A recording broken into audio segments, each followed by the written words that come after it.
Gary, Marty and me, my story of living with a double brain tumour diagnosis and how humour and positivity helped me to cope.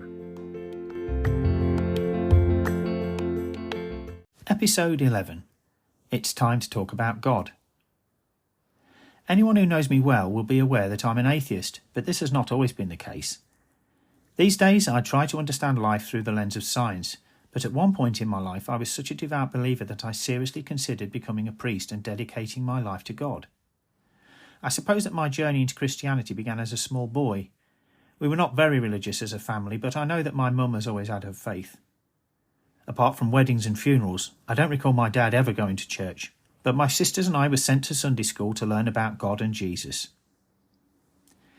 When we moved to the village of Countersthorpe in 1969, I went to what was then called Linden Junior, a Church of England school, which meant that religion was very much part of the teaching.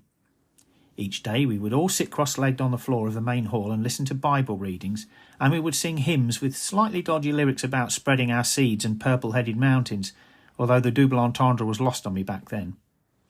Eventually, and somewhat inevitably, religious studies suffered the same fate as every other subject, a complete lack of interest on my part. One memorable parents' evening, well, memorable to my mum and dad, my parents had to listen to my exasperated teacher announce, "The problem is that Stuart's bone idle, just bone idle," and sadly she was correct. Eventually, I moved up to Countersthorpe's then newly built Laysland High School, and religious studies became optional, so of course I immediately opted out. As a lad who had just turned into a teenager, my interests switched firmly to the opposite sex. I was never really one of the cool kids, so I employed laughter to try and attract the girls, becoming one of the class clowns, performing my Alvin Stardust impersonations on the desks, and you might have to Google who he is, and pretending that I had a group of performing fleas in a matchbox. A few years passed with no religion in my life, but it will probably come as no surprise that what led me back to the church was chasing girls. My great friend Andy announced that his dad was involved in setting up a village youth club. It sounded awesome, games, parties, and of course girls. The catch? You had to go to church. A small price to pay was in my mind, so I started to meet Andy every Sunday and head to church for the 10 a.m. family service. This meant that I could also now go to the youth club each week to find my next ex-girlfriend. As an aside, can I please take the opportunity to apologise to all of the girls who had the misfortune to be my girlfriend at this point in my life? The biggest cop-out line that lads use is, "Oh, it's not you, it's me," but I can assure you it really was me. You were all sweet, kind and pretty, where I was a typically selfish teenage lad.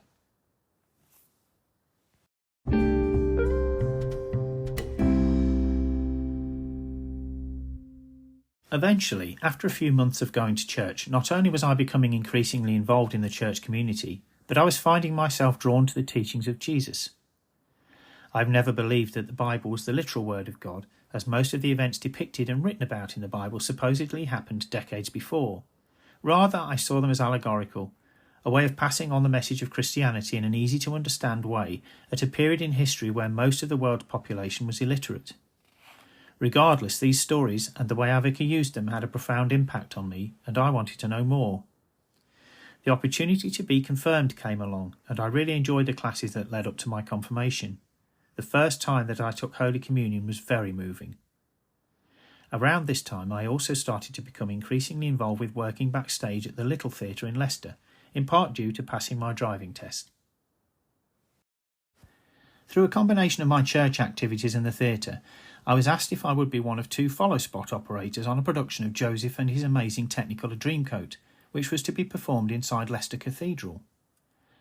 When I arrived for the technical rehearsal, there were 2 very high scaffold towers built for the follow-spots, and when on the platform on the top of the towers you could touch the cathedral roof. They were very high towers, so it was really getting closer to God.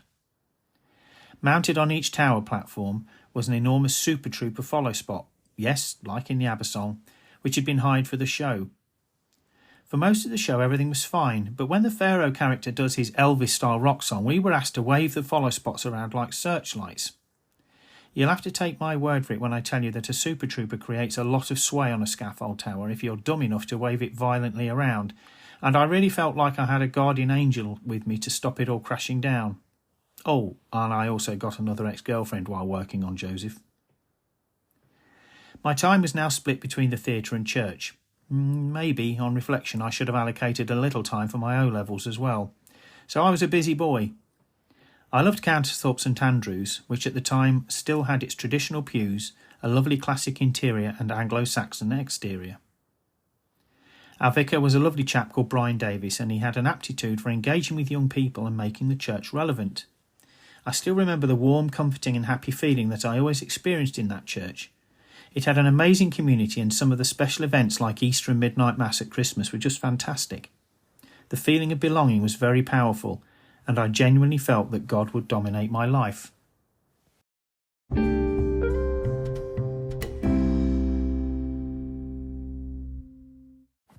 So, what happened? In the late 1970s, a series of famines in Africa began to make the news, culminating a few years later with Live Aid.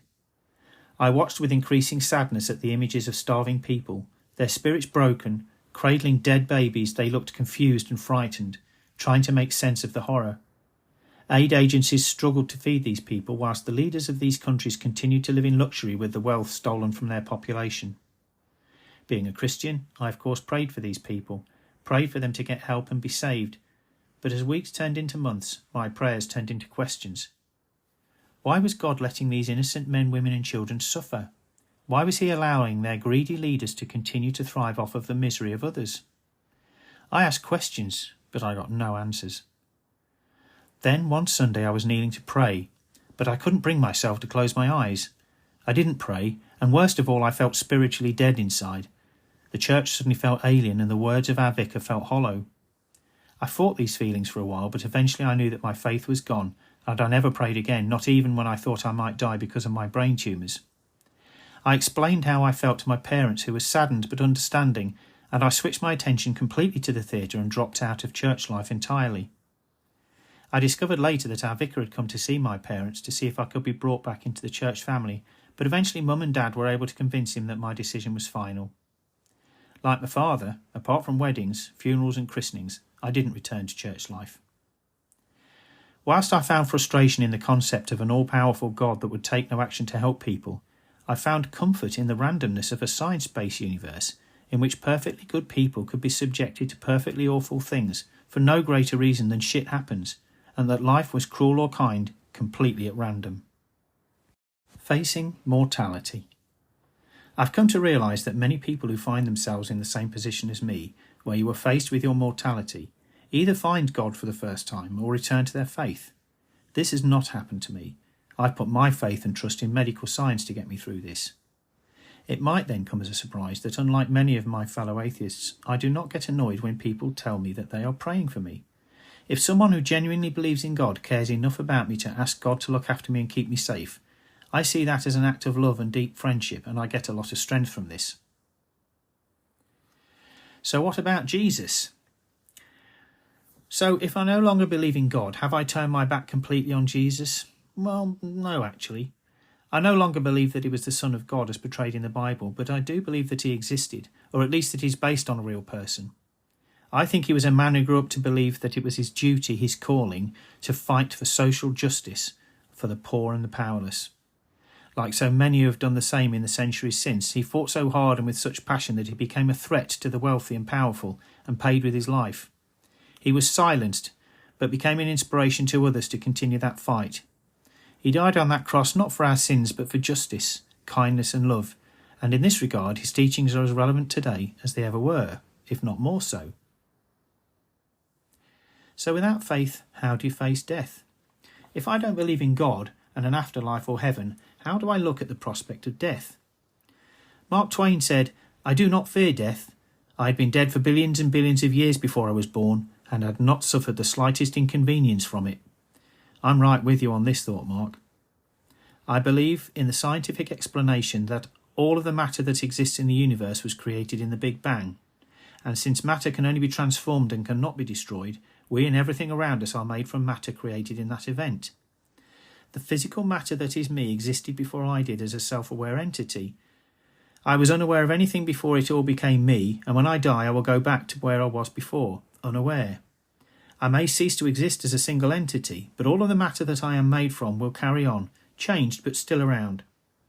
If I am correct, then when I pass on, I will drift off into the long sleep of oblivion. But what if I'm wrong?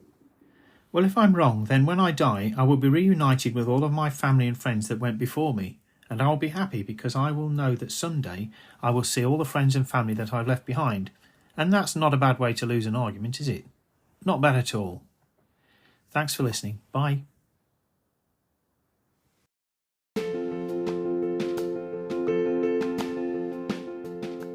By the way, like me, over 12,000 people each year in the UK and an estimated 300,000 worldwide suddenly discover that they have a brain tumour, and from the moment that they receive that news, their lives will never be the same again. This podcast has been created to try and raise funds for the Brain Tumour charity, who've been a big support to my family and I. As well as offering support to individuals and families, they fund life-saving research in the hope of ending the harm done by brain tumours. If you can help in any way, big or small, please go to www.justgiving.com/fundraising/Stuart-Hannah, that's Stuart-Hannah, and make a donation. Thanks.